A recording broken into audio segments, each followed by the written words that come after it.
Welcome to In the Spotlight with Jeannie Ives. This is a chance for me to do long form interviews with experts in their fields. And there is no greater expert than the expert I have with me today, who is Paul Vallas. And we are going to talk extensively in this interview about education, everything surrounding education as you see it today, especially how do we reopen schools?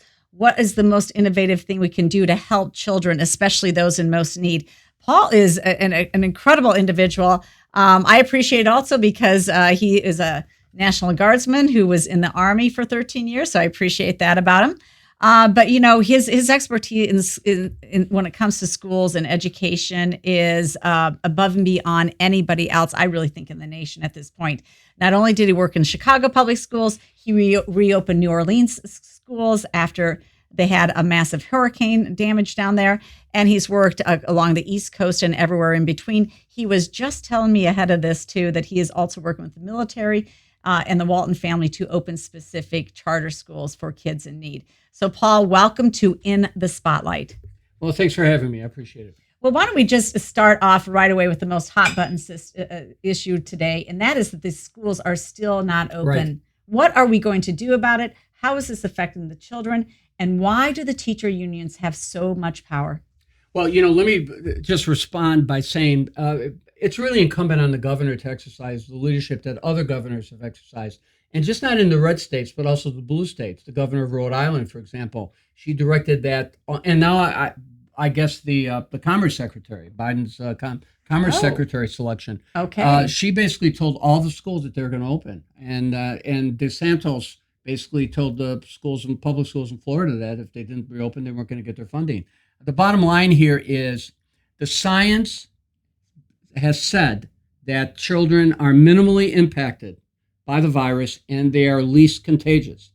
And all the experience of the schools that have opened, both nationally, internationally, the Catholic schools that have opened in Chicago, the Chicagoland Area 200, have only supported the science that schools can, in fact, open safely. So keeping schools closed is defying the science, and keeping schools closed is ignoring the experience. All the research tells you that serious damage is done when schools are closed and children go for extended periods, not only without in-person instruction, but when they are learning remotely. In fact, the pediatricians will tell you that there is long-term, if not permanent, damage done to young children when they spend too much time learning remotely. In fact, they only advise that they spend no more than an hour, not learning remotely, but interacting maybe with a grandparent or a friendly face. So serious damage is being done. So what we're doing is we're scarring an entire generation. This generation is going to be known as the COVID generation because of all the damage that has been inflicted on them. And it's for no reason, for absolutely no reason at all. Well, I just find it remarkable, too, that it's not just a Chicago problem. Let's be honest here. This is a suburban problem. Yes, too. it is. Yeah, Naperville schools just finally opened, even for elementary, about a month ago. Naperville, which is supposed to be, this nice suburban school that is on the forefront of education, all that, they just opened. And I find it remarkable that they're getting away with it. They're getting away with it in my own school district as well. I mean, this is, teachers know better. The coaches know better. We talked to doctors last summer. They said the best place for these kids is to be in school. This is medical doctors Absolutely. saying it repeatedly. And the worst thing here now is that they're trying for the second year in a row. The Illinois State Board of Education wants to basically waive off any assessments. Why is that? They don't want to be tested, right? Because they know that it's not going to be pretty. No, it's not going to be pretty at all. In fact, McKinsey did a study. I think the Tribune did a story about it. The story was actually about how well the Catholic schools in the Chicagoland area did last year. Last year's testing during the COVID year. I think they scored 108%. And this is, I guess, 1 year's growth would be 100%. Whether they exceeded expectations on both reading and math by 108% and 130%. Whereas the McKinsey report noted that public schools, traditional public schools, they were maybe at 60 to 70% of that 100% factor. So in other words, it demonstrated that not only did the Catholic schools reopen and reopen safely to in-person instruction, but they were actually exceeding their own expectations while the public schools were suffering. So clearly, I mean, this is educational negligence. And I'll tell you, it's even more than that. In many cases, it borders on criminal negligence, because I'll tell you why. In the city, that's a big word to be using. using. In the city of Chicago, on any given day, school day, 103,000 students are at home or walking the street in some of the most violent communities in the nation. And last year, 83 school-age children were murdered in the city of Chicago, and 567 were shot. And the police will tell you anywhere from 30 to 40% of the huge spike in carjackings, what was it, 250% last year? Mm-hmm, yes. Was performed by teenagers, performed by school-age children. So it's having a catastrophic effect. There are kids who are 14 of these children were under the age of 10. It's so sad. I mean, it's alarming that this is happening to the children, not to mention the lack of learning, the lack of growth. And now schools have become wraparound service areas, right? That's right. 100%. Like they get their food, they get their some people get mental health treatment from the schools, nursing assistance provided, everything. Well, when I ran the Chicago Public Schools, we tried to strategize on how we could keep these kids in school as long as we possibly could, because the needs were so great. The majority of kids came from single-parent households. Over 80% of the kids live below the poverty level. And I remember we tried to keep the State Street corridor schools when they had the public housing there because of the violence on those. And we tried to keep those schools open as long as we possibly could. And we would provide 3 meals a day. We provide Saturday programs to schools. All had extended day for children who needed someplace to go and stay. And of course, we had 180,000 kids in the schools through the summer. So because of the needs, and all that's gone. I mean, these are. Nope, these are children in struggling communities. These are large numbers of children are being raised by single parents. This month is the year of the woman, the month of the woman. Every month should be the month of a woman. You know what I mean? But I don't know why they have the designated month, because every month, every day, at least in our household. Yeah. But look at the devastating impact that the closed schools have had on working mothers. I know. I mean, in September, something like 1 million people applied for unemployment, and 80% of them were mothers. 80% of the single parent households are led by women, and the impact of our COVID mitigations have most impacted service jobs, small businesses, your mom and pop businesses, your restaurants and bars and things like that. Women are disproportionately represented among the low income workers, and yet that is the section of the economy that is still experiencing depression-like conditions. But Paul, the unions don't seem to care. They don't seem to care. They say it's all about the children. We know it's all about the union and their benefits. Now, here's the best. I mean, if you guys don't know this, everybody needs to know this. When Paul Vallas left as the head of Chicago Public Schools, he left them with $1 billion surplus. That is now devastated. That's done, right? $1 billion in cash balances. $1 billion in cash balances. Okay, now they are saying, well, you got to do this, you got to do that, or we don't have enough money. That is not true, right? Because the stimulus that they have been given already from the Trump administration has been incredible. You were giving me the numbers earlier. So there's no reason for them not to be open. That's my point. Let me, before I get into that, I want to talk about that. Let me tell you why. And look, I'm not anti-teacher. I know. I have opened more schools than most living superintendents. I built more schools, $7 billion in school construction. I not only rebuilt the school system in New Orleans after Katrina, I worked extensively abroad. I've been to Haiti 40 times after the devastating earthquake in Haiti, and Chile after the earthquake there. So I don't think I've ever actually closed a school because I never needed to. And I was always concerned about what happens to communities when schools are closed. And I have raised teacher salaries in the 4 collective bargaining agreements I have negotiated by 38%. When you include longevity bonuses, probably closer to 48%. So, I'm not bashing teachers. I am criticizing the union leadership.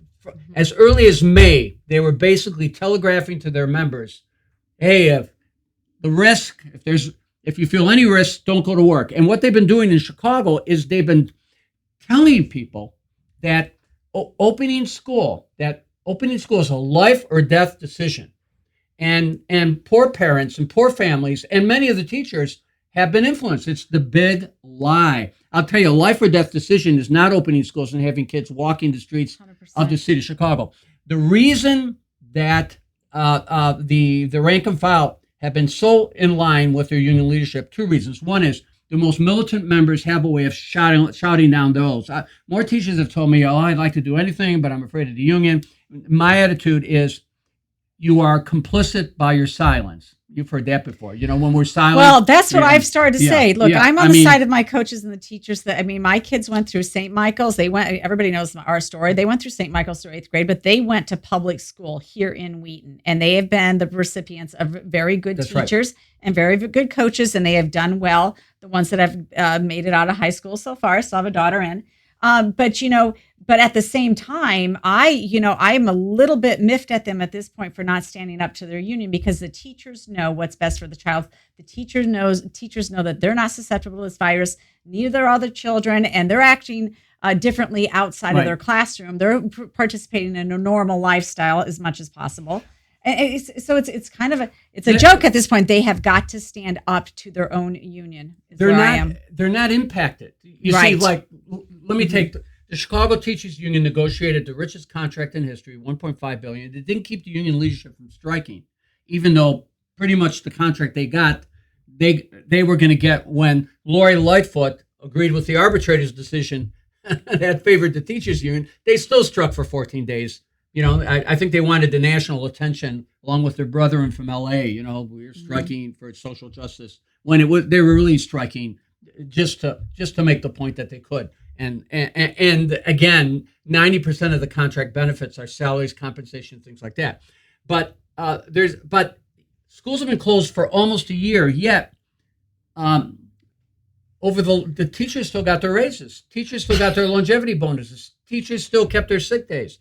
They still got their vacation days. They're still going to have their summers off. Nothing has changed except that they've been getting paid. And so at the end of the day, no, they're not paying the economic price that rank and file parents are doing. And what really totally upsets me, because I have teachers in my larger family, and I have first responders, police officers, firefighters, my first responder, is them disparaging the police department and calling for the defunding of the police when the schools get 5 times the amount of money that the police get. And when the schools get something like 30 times the amount of state subsidy that they get, a city subsidy that they give back to the city for providing police officers in their high schools. Well, look, the Chicago public school systems, quite frankly, they're the richest school district really in the state of Illinois. That education funding formula continued to give them special grants that no other district gets. Over 50% of their money comes from the state of Illinois. Right. Unfortunately, the state of Illinois relies heavily on property taxes to supplement, to really provide for the education. So on average, the average school only gets about 36% of their money from the state of Illinois. Chicago, again, over 50%. Yeah, and yet, they're well funded as a school district, and yet they can't meet the metrics, right? I'm looking at the statistics right here. This is the 2019. 26% of the kids in CPS read or do math at grade level. So even when we get them back into school, Paul, we have a bigger problem to solve in education, and that is making sure that these kids stay on task and that they are educated at the end of it. You cannot leave behind 75% of the children. It doesn't serve society well. I mean, the bigger discussion point here is that why does a nation invest in public education? Why does it invest at all in education, period? And the reason is to make sure that you have solid citizens to support the nation in the end, however you get to that point. That is why we are so invested in education in this country, because citizenship in America truly matters, and we are only meant for an informed citizenry. And otherwise, democracy fails otherwise. Well, let me say one thing about the formula. Illinois has, vis-a-vis other states, or many other large states, not all states, has always had more of a regressive formula than a progressive formula. And the state share of funding for education across the state has always been at the lower end compared to other states. I understand that. So over the years, the state funding formula was in need of reform and revamping. And there are districts that spend more, your district and others, more on schools than they spend in Chicago. But that's actually not true. No. Let me say this. Okay. But that's because they have a larger property tax base. So you have many suburban, and maybe not yours, but you have many suburban districts because of the richness of their property tax base. They're spending more. But that said and done, Illinois spends on the average $2,000. Illinois spends on the average between 24 to 48% more per pupil than the surrounding states. Think about that for a second. That is right. 24 to 48%. Chicago spends $2,000 more per pupil than the state average. So Chicago public schools are spending $2,000 more than the state average, and the state average is 24 to 48% higher than the suburban areas. Why are schools closed? And while Chicago taxpayers, 54% of their property taxes go to fund schools, and I don't think that counts the in Wheaton it's 73%. No, I'm going to tell you, and I don't think that counts the $500 million pension subsidy that they get from the city. In Wheaton and in the suburban schools, on the average, it's outside Chicago, it's over 70%. Yes. And in some districts, it's as high as 75%. So here you are in Wheaton, 75% of your property taxes are going to your school. Or in Lincolnshire, 75% of the property taxes are going to schools. Some of the property taxes are larger than the mortgages. That's right. And schools have been closed, or they've had these convoluted hybrid models, which aren't much better than having 100% remote instruction. So, I mean, it's crazy. And the Biden administration is about to allocate another, $170 billion to education, 2/3 of which will go to elementary and secondary ed. And let me tell you, and I'm using Chicago as an example because it's a big number. That is a lot of money. It's a lot of money. So Chicago got $205 million in the first COVID Relief Act, which was about 80% of what they normally get in Title I. Maybe it's 4% of the budget or something like that. In the next act that Trump signed. But Trump hates Chicago, I'm told. $725 million. $725 million went to Chicago. No way. Chicago gets 40% of the Title I funding, which means, and the money was allocated through the Title I formula. Parochial and private schools got 10% of the money and went to Chicago. Yes. In the new Biden proposal, assuming, but do they cut out private schools in the new Biden proposal? No, I don't know. Oh, you don't know about that? I know that was one of the things they wanted to do. I don't know if they do. They didn't in the old proposal. Okay. And $80 million of the $800 million that Chicago got went to private schools, most appropriate. And, that's right. And it should this next round too. But, I tend to think that they're probably going to try to cut it out. Like Pritzker gutted the a scholarship tax credit. Yes, he did. He just did. Yeah, that. He all but gutted it by reducing the tax credit to 40%. It's designed to kill it. I mean, that's a sin. But the point is, in the new Biden budget, about 2/3 of the $170 billion is going to go to schools. Chicago public schools would get, if they use the same formula, about $1.5 billion. Now, you do the math. 200 million, 725 million. That's 925 million. 1.5 billion, that's almost $2.5 billion. $2.5 billion. How many kids? 350,000 kids. You know what I mean, it's like, it's mind-boggling. They're flush with cash and they're still closed. And they're still closed. And there's no end in sight. And there's no plan to open the high schools. There's no plan to open up the high schools. Right. It's a travesty because the surrounding states, in fact, you don't even have to go past the surrounding states. In the state of Illinois, there are public schools at the high school level that are fully open 5 days a week, completely open. Let me tell you what's going to happen in states that did not strangle their economy. Okay. And mostly red states, but some blue states too.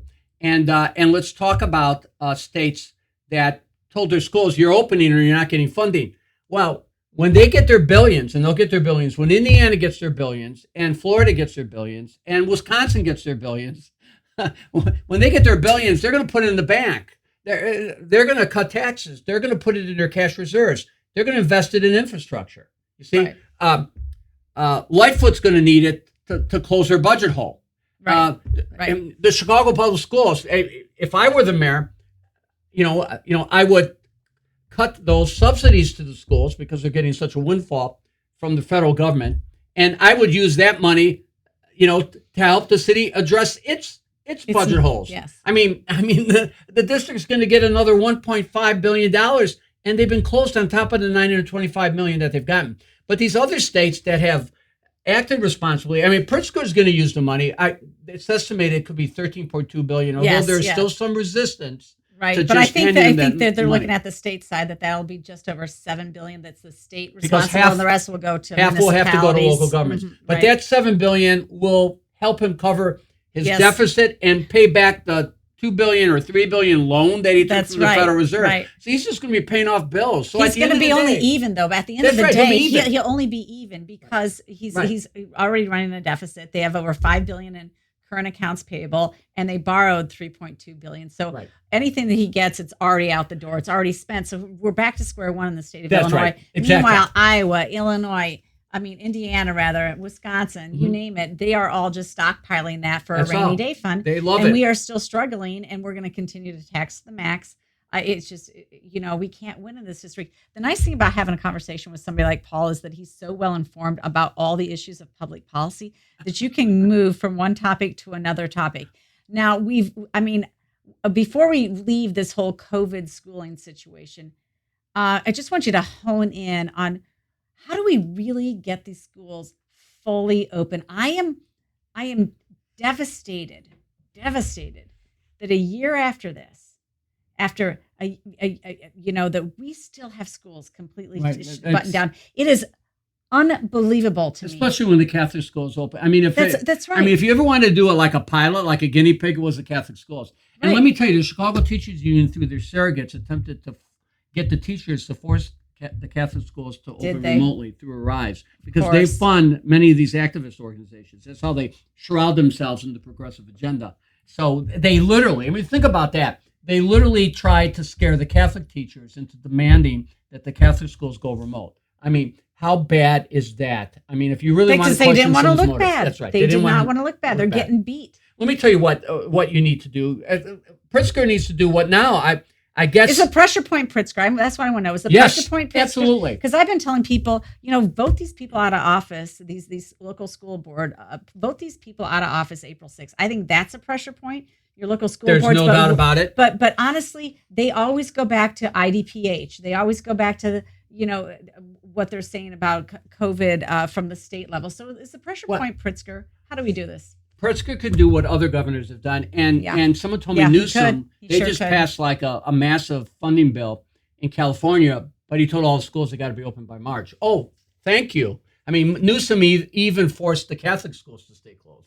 Okay, succumbing to the teachers union's pressure. But the point is, what Pritzker could do is basically say all the schools have to be open to full schedules within 30 days, or you're not going to get the additional funding. We're going to hold back on the funding. We're going to cut your funding, etc.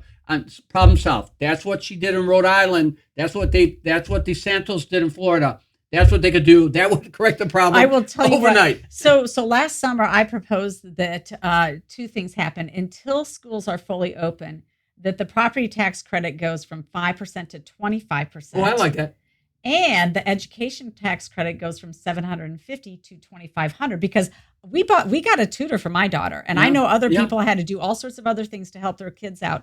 And I just felt like until they're fully open, that you could have given those additional credits in the state budget, and you could have backfilled it with Federal CARES Act money that was coming anyway. If you were worried about your state budget, that's a specific way to help parents, not necessarily immediately because you have to file your taxes to get that credit back, but you definitely would see that as an improvement. Why? I mean, that to me, that's such an easy thing to do, and nobody moved on it down there.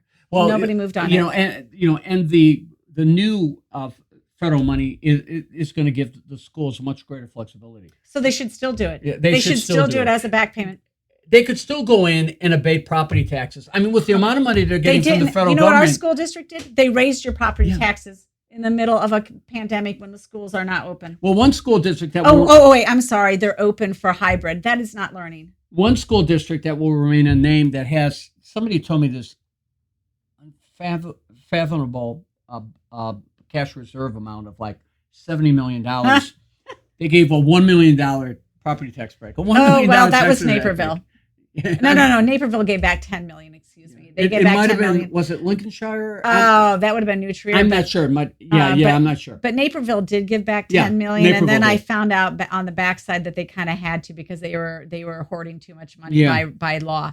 So they Yeah. kind of had to It's give something just- back. That's what I was It's just told. ridiculous. But let me tell you Yeah. what. Look, and the reason the governor can solve this because other governors have stepped up to the plate Okay. and they've exercised leadership. That's number one. And Yep. and we're not talking about forcing people to come to school with pre-existing conditions. That's not what we're talking about. And they should have spent the summer spending the money to make all these classrooms synchronous, so that you could both be in school or you could be at home watching that class, particularly the older kids, on the camera, being engaged, being involved in the class. I mean, the technology is there to do that. When I was a freshman at Curtis, we had a young girl.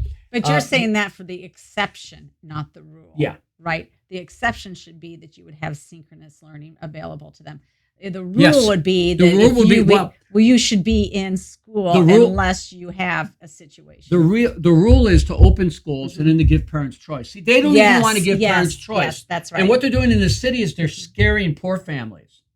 Because, for example, the union made an issue. Here, think of this for a second. The union forces them to go full remote and then complains that 4 hours of remote instruction is too long and they should get battle pay if they have to come to school like the clerks, empty buildings, work out at empty, and they only want to work 3 hours a day because they need that extra hours, I don't know, to gather their thoughts or whatever to do the prep.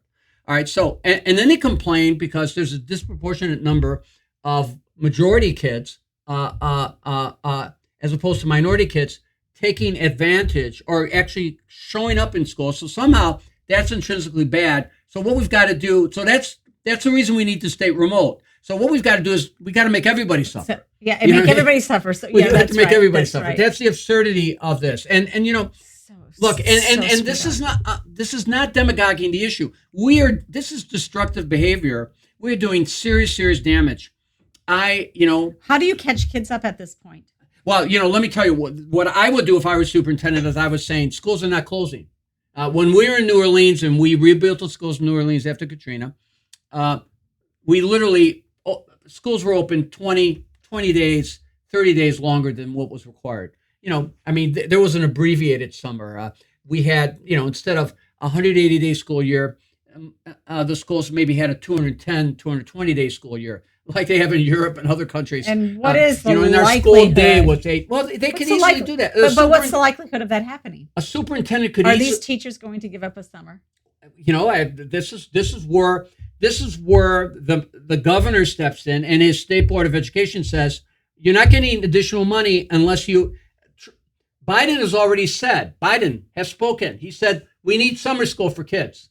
Great. The president endorses summer school. Require that this money be spent extending the school year through the summer to help these kids get caught up. If teachers don't want to teach, you go out, you hire other teachers. If they don't get paid. The bottom line is to require it, is to not make it an option. Let them strike. Let them threaten to strike. I mean, all these strikes or threats of strikes over the closing of schools were really illegal. They were violations of their collective bargaining agreements. They're technically violations of state law, particularly in Chicago. But superintendents and the school boards caved in. They allowed themselves to be intimidated. Okay, I know what solves all this, and so do you. Well, school choice solves there all you this. Go. Well, you look, at the end of the day, I really think, the Constitution guarantees people the right to a public education, not a government education, but a public education, a publicly funded education. School choice is an equity issue. It's a civil rights issue. The denial of what you have in America is you have institutional racism in the public school system. Let me tell you why. Let me take the examples of districts that I've been responsible for. Good. Children are literally confined to to their neighborhood school, to the school of their zip code, and there's a direct correlation between the performance of too many of these schools and the level of poverty in the community, because the families face great hardship. There are great challenges, and obviously those schools need more support. That's why you have resource equalizer formulas. That's why the federal government allocates money through the Title I formula, which is the poverty formula. That's why the money that's coming in COVID relief has, even during, yes, the Trump years, was allocated to the schools based on their poverty formulas. That's why Chicago gets 40%. They have 40% of the poverty kids. They get 40% of the money. The point to make here, though, is that if you are confined to your failing school, a dangerous school, a school in a dangerous neighborhood, unless you are lucky enough to win the lottery and to get your kid in a handful of the slots available through the selected enrollment magnet schools, you're stuck in that school. You don't have the money to go to parochial school or private school. Pritzker now wants to get rid of that very modest tax credit that incentivizes businesses to provide scholarships to poor kids. You have no option. You're confined to that school. It's called redlining, educational redlining. We are confining people to failing schools, and we're denying them choices, the choices that are available for families who have income or are lucky enough to win the lottery. And because over 80% of the kids are poor and over 80% of the kids are Black and Latino, those kids are being discriminated against. It may not be racism by intent, but it is racism by outcome. Now, what the unions want you to do is unions want more money. More money to solve everything. More money. Less instructional time, less accountability, but more money. Fewer charter schools, but more money. Well, throwing more money at it, but keeping kids segregated because of their income status, which in large urban cities is directly related because, the lower income families, disproportionate Black and Latino, we not only have education redlining, we have separate but equal. Separate but equal. I mean, I thought we got rid of that. I thought we got rid of Board of Education. Right. But let me tell you what they've also tried to do, like in Chicago. They don't even want inner city kids to have public school choice. So they've intimidated the state and the city into capping charters, and they've intimidated the city into capping charter enrollment. So even if you have a great charter school and it's got space, it can't enroll. They've capped the number of kids. And why? Because 96% of the kids who go to charter schools in the city are Black and Latino, and over 90% are poor families, because it's the only choice. They're voting with their feet. It's the only choice available. So the only way to address this issue, there's a lot of things that you need to do, is you have to break the monopoly. Yep. You have to break the monopoly once and for all. Right. Does that mean public education is going to disappear? Absolutely not. No, it doesn't. Does that mean union-dominated schools are going to disappear? Unions can organize charters if they want. They can go organize parochial schools if they want. I like to remind people that just because you're in a right-to-work state doesn't mean that there aren't unions there. There absolutely are. Right, there are. That's in Louisiana, there's unions in Louisiana. That's right. But your Louisiana story is just remarkable, because what you did there transformed a school district in turmoil, really non-existent, and you built it back up, and you did it with charters that had rules around. You can't just selectively enroll. You have to pull from the neighborhood anyway. And I think what's most remarkable is, you were telling me earlier, the schools that you had in play basically had the highest gains in 1 year. I think for 6-7 years they led the state. They led the state in gains. And New Orleans went from, they only have 66 school districts in New Orleans. We have 837 here. Yeah. And believe me, it's not all because of population. It's just you don't have those single school districts where you have a superintendent getting $200,000 or $225,000 to run a school district with a single school. Yeah, I like to remind people that 25% of the school districts in Illinois are single school districts. Yeah. That means that superintendent has one school to be responsible for, and then 1/3 of the school districts in the state of Illinois have less than 600 students in them. Yeah. Okay, and we have about 852 schools. We love our local governments here. Yeah, 852 school districts. Florida instead has 74 school districts, one per county plus a few specials. And they have 21.5 million people in Florida. We have 12.5 million. I could be wrong about this. Maybe Texas has more. Texas has a lot of local governments too. But yes, they do, but not as many as Illinois. We're still number one.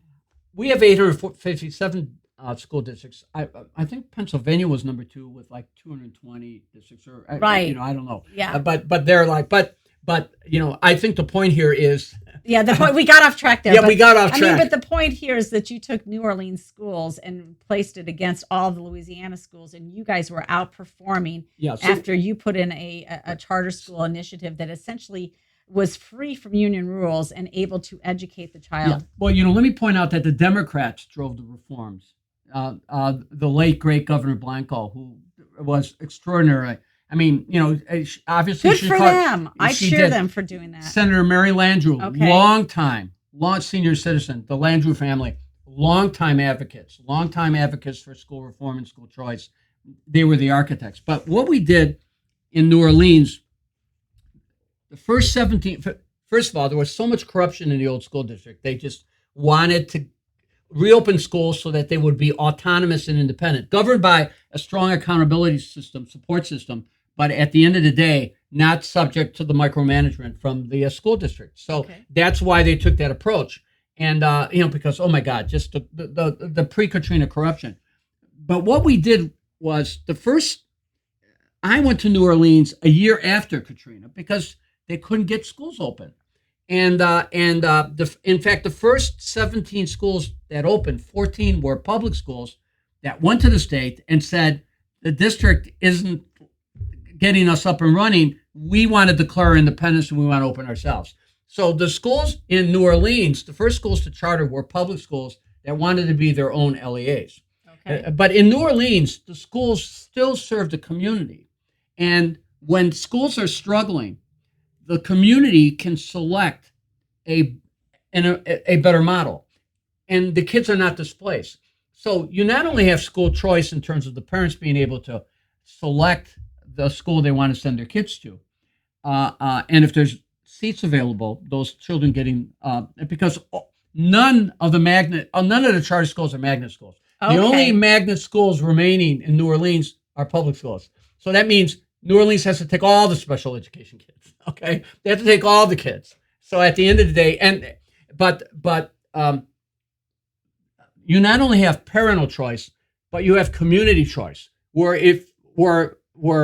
the local union can't have a strong stranglehold over your school. You want your school open because your school's going to get open because of COVID. You want a better school model. If your school's struggling, you can work with the state to identify a better model. At the end of the day, what allows that to happen? That we can't have it happen in Illinois. Well, what does allow that to happen? And why can't Democrats see this? My biggest the hypocrisy is incredible in Springfield. I mean, you have state rep after state rep on the Democrat side who are the beneficiaries of a private school education, or their children are the beneficiaries of a private school education, and they refuse to give broad school choice to everybody in the state of Illinois. I mean, but yet you just said here in Democrat stronghold Louisiana, down in New Orleans at least, they were allowed to widely open school choice. Well, look, options. Why can't we do it here?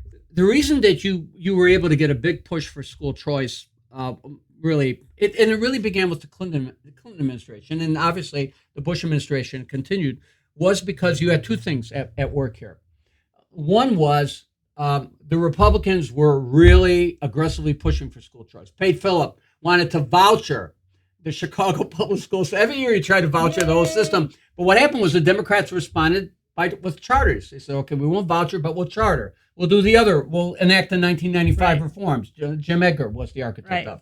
Right. And so on the one hand, you had the Democrats.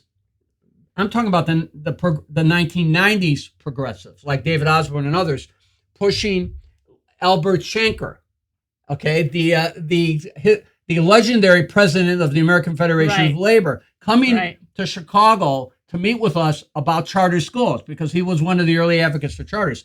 So you had the Republicans pushing school choice, and you had the Democrats responding by creating public school choice. You see, well, now what's happening is, I don't know, the wind has gotten the Republicans have no more wind in their sails. It just doesn't seem to be a priority of them on the Republican side. On the Democratic side, I mean,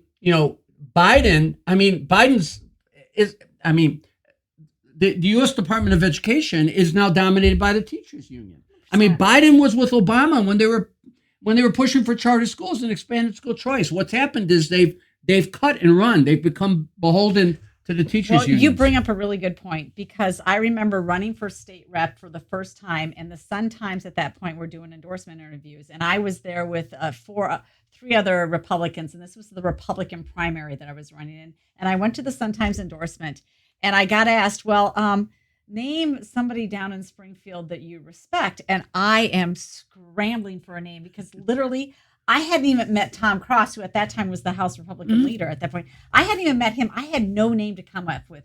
But I thought in my head, I'm like, well, I like Senator Meeks because he put together that charter school bill, that voucher bill. He did. And oh my goodness. Oh my God. Sometimes we're like, what is she talking about? And I just he's the only person I can think about. He was honestly. strong. Yeah, he was strong. But uncompromising. But the Democrats from that era are a different breed of Democrats now. And on top of that, I get down to Springfield, and I'm trying to encourage one of my Republican colleagues to vote against a very favorable union bill, because we didn't need any more at that time. They had already gotten everything they needed. And he's like, I can't vote for that. The teacher unions gave me $50,000 and they walked for me. So that's on the Republican side. So you've got a combine, like John Cass likes to talk about, of people that are like heavily benefited by keeping the union in charge, because those people keep them in their powers of position. So, I mean, that is a problem. But I mean, Louisiana, I mean, if they can do it down there, why can't we do it here? And I think that's where we need to go. We need to get to where we have universal school choice and vouchers. I also think too, look, I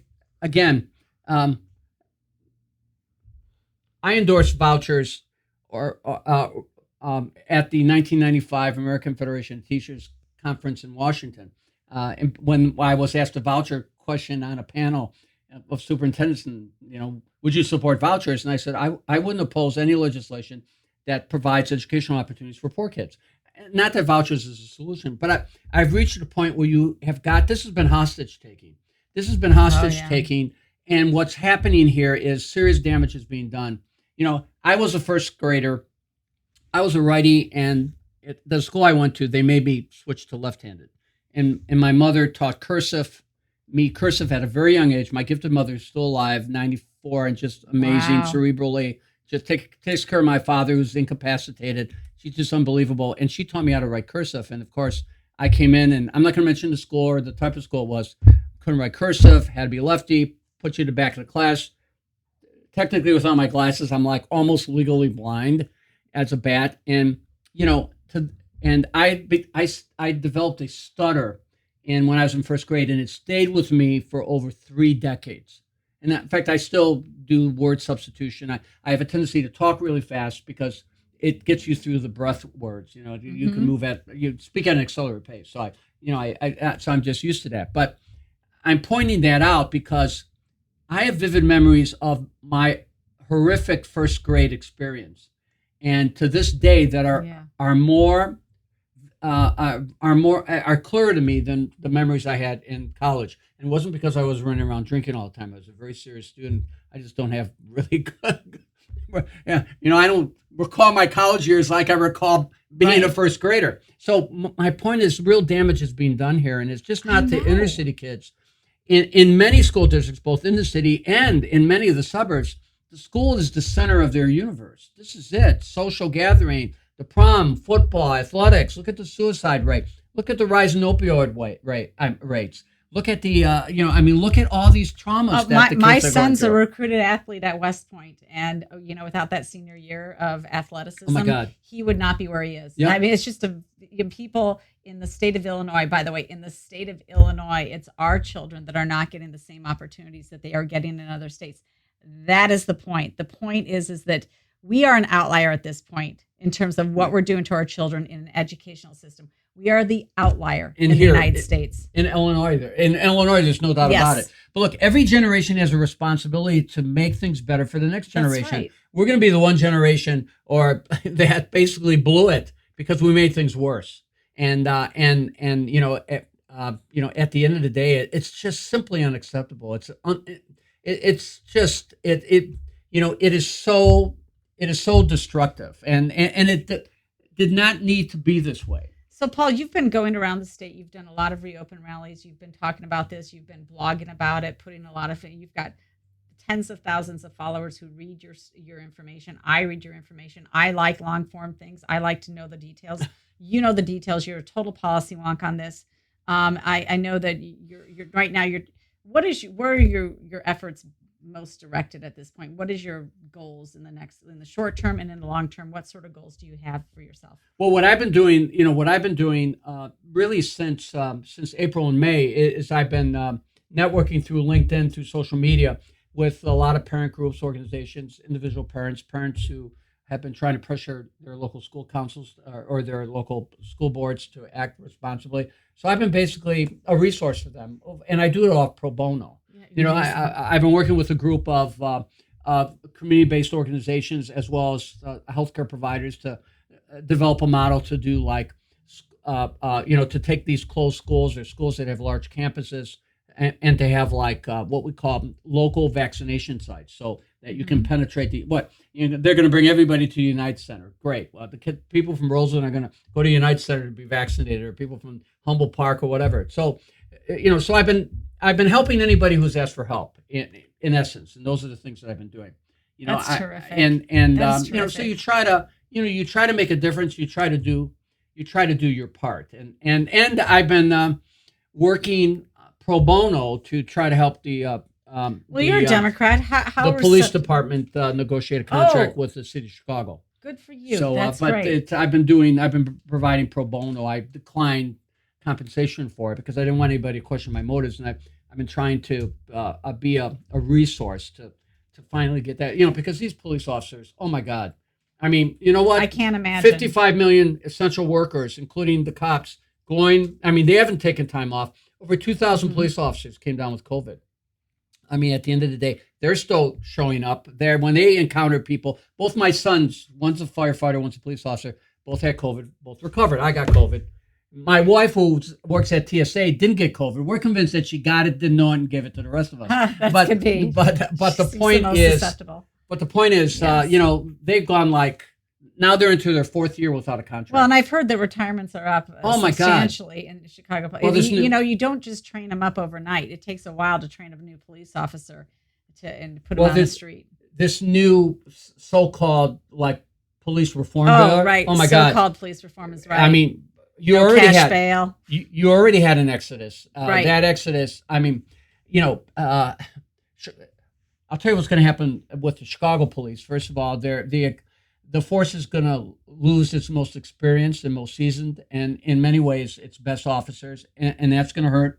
Number one. Number two, they don't have the capacity to replace the officers as fast as they're losing them. So their numbers are going to continue to attrit, and being handcuffed by all these laws is going to impede their ability to tackle violent crime. And the third thing that's going to happen is you're going to come close to bankrupting the pension systems, because right now in Chicago, that's a whole nother discussion. Police and fire are the worst funded systems in the state, and right now in Chicago, there are 1,200 more officers, or 1,200 more retirees getting retirement benefits than there are officers paying into the retirement system, and there's 3,000 officers who are eligible for retirement. And you know what's happening now, particularly with that reform bill, is you have people who are not even at retirement.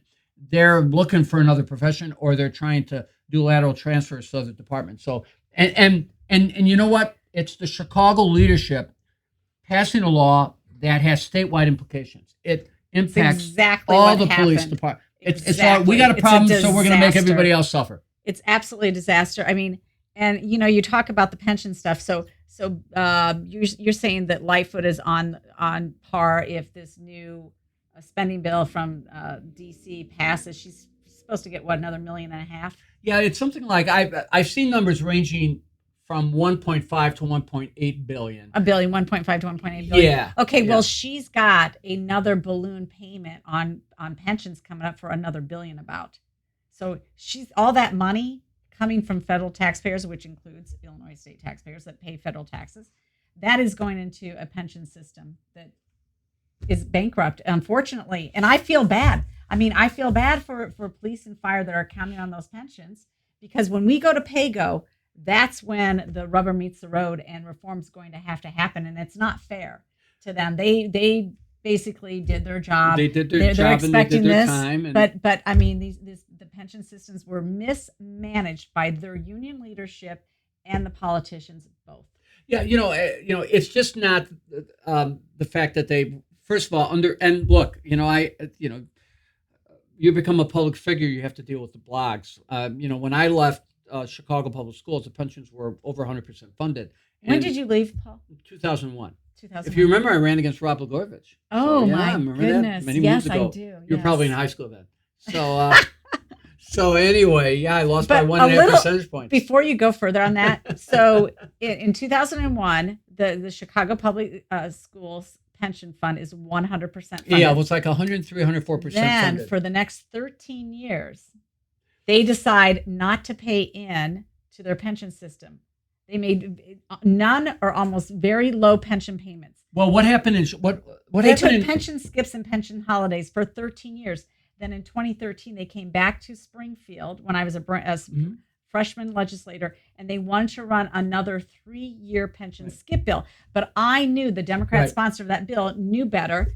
And I read her words back to her on the House Mhm. floor, where in a Daily Herald interview, she said the worst vote she took was to agree to skip pensions. Right. And that bill died. Well, what happened Died. And so they finally had to start paying in, but that was a very expensive first pension payment. Right. It was over $600 million. Yeah, what they did was they went Yeah. to this.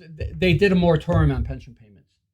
Yeah, we had, which is wrong. And then they ended up just over 50% funded. in the '95 Reform Act, there was a levy dedicated to pensions, not and at the time the pension system, But was it wasn't flush. actuarially sound. No, either. it wasn't actuarially sound. It was a flat levy. And, Yes. And what happened was they changed the law that Yeah. basically said you've got to fund the Chicago teachers' pension based on the actuarial formulas.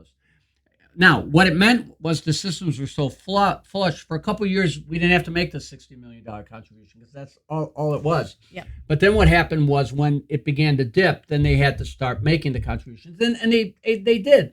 In 2003 and 4, they started making the contributions. But daily, It the was minimal, administration, though, very minimal. they did minimal. They underfunded them. And then they got a pension holiday, Yes. where they didn't fund any of the systems. None of it.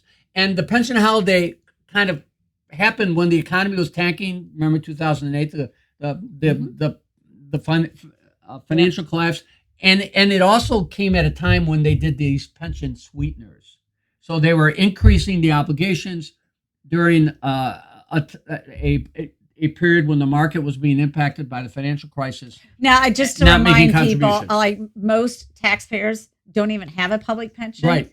And the average teacher who actually works a full career, which is over 30 years, we're not talking 25, 24, 17, a full career, their starting pension coming out of TRS is over $72,000. Okay. And they have a 3% compounded COLA. So that is the reality right now. Now, those pensions coming out of there, they're literally 5 times higher than your average Social Security recipient. I know Yes. my wife always says, "How come you're not getting that?" Yeah. I explain, you don't get pensions for working in Haiti or New Orleans or or Chile and doing those type of things. I'm not I complaining. know. No, I know, Paul. You're just an amazing man. I mean, Oh. I'm so I just wish you ran as a Democrat for office a few times. Yeah, well, So as why- you know, I was a Pat Quinn supporter. Pat and I were longtime friends. He asked me to run as his lieutenant governor. Yep. And I remember that. and I thought Pat did a pretty decent job. He was not afraid to take on people, and they passed that pension bill that the Supreme Court declared unconstitutional. Yes. Mhm. And Pat had gotten the balance of payments down to like close to 30 days. They were approaching 60 days. Days. They were close, That's and now, pretty of good. course, it all backfired. And but I challenged Rahm Emanuel because it was clear in this last election that they were trying to clear the field so Rahm would be unchallenged, and I felt he had done a terrible job. So I bring it up because I don't felt understand too. why the Democrats in charge right now aren't listening to such a policy person as you Oh. with all that, it's because it's all about politics, politics and not is always, about yeah. policy. Yeah, politics has always. It's all trumped about politics policy. and not policy. It's the That way it is so is. true. Power and politics, not policy. No regrets. You just tell it like it is, and That's you know, great. That's what hopefully I love some about people are you. listening. I love about you. Well, thank you so much, My Paul pleasure. Vallas, for coming on in and being in the spotlight with If us. people want to follow me, they can follow me on my LinkedIn page, Paul Vallas. Okay. And they can follow me on my public Facebook. I'm at my kind of cap, and I'm afraid to take anybody off because even if I don't know who they are. Right. But I have a public Facebook. It's Paul Vallas, and I post. So if you're really bored at night and you don't want to count sheep, read one of my long Tolstoy type length posts. Somebody referred to me as the Leon Tolstoy of Facebook, and so I post a couple things a week on issues that I think are relevant. And Well, so if we're going to move the you're needle on welcome. policy, we Yeah. need to get past a meme only. That's right. All right. Well, thank you so much. My pleasure. Thank you. Okay.